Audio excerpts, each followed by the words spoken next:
तो प्रश्न है, यदि किसी परिपथ में 0.1 सेकंड में धारा 5 एम्पियर से 0.0 एम्पियर तक गिरती है और यदि प्रेरित विद्युत भार बल 200 वोल्ट हो तो उस परिपथ में स्व प्रेरकत्व का मान क्या होगा।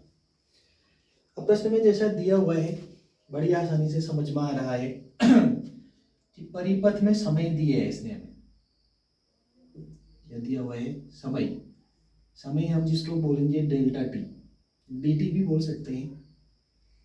dt बराबर है 0.1 सेकंड का हमारे पास समय है। धारा के मान में परिवर्तन, धारा दो प्रकार से दी है इसने हमें। एक दी है प्रारंभिक धारा जिसे मैं बोलूंगा I1, और I1 बराबर है 5.0 एम्पियर, तथा जो I2 है हमारे पास दूसरी धारा, अंतिम धारा, वो 0.01 एम्पियर की है। तब धारा परिवर्तन निकालेंगे।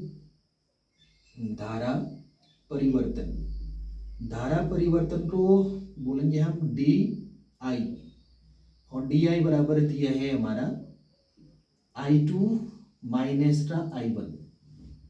I2 ये है, I2 0.0 है और माइनस 5.0, तो जो DI निकलेगा यहाँ से वो निकलेगा माइनस 5.0 एम्पियर। तो दो चीजें तो क्लियर है, एक समय dt, दूसरा है धारा जो DI है। तब अब हम आते हैं, और एक चीज और दी है इस प्रश्न में, वह है विद्युत वाहक बल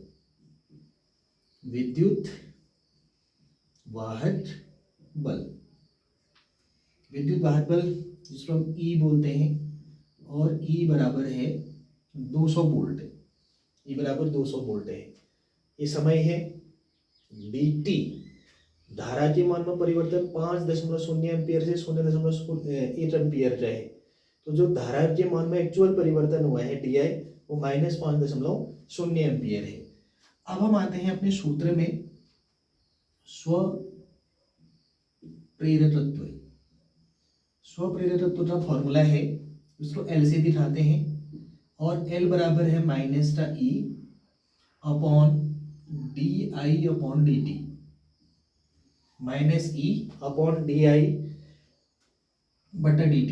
तो सारी चीजें रखते हैं यहाँ से। L बराबर E है 200, E 200 आ जाएगा विथ माइनस 200, और अपॉन में DI जो है ये माइनस 5.0 है, और जो dt है वो ये है 0.1।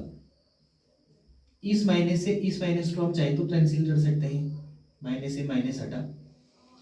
अब L बराबर ध्यान से देखें 200, ये 200 है, एक स्थान दशमलव का हटा देते हैं नीचे वाले को, तो 1 बच जाएगा, इसका भी दशमलव हट जाएगा 50 बनेगा। तो बट्टे में एक तो लिखो ना लिखो इससे कोई फर्क नहीं पड़ता है। तो L बराबर क्या जाएगा 200 बट्टे में 50, इसलिए 0 से 0 को हटा दो, तो L बराबर 20/5, 5 से डिवाइड कर दो 4 बार, इतना हेनरी जो है हमारा आंसर होगा।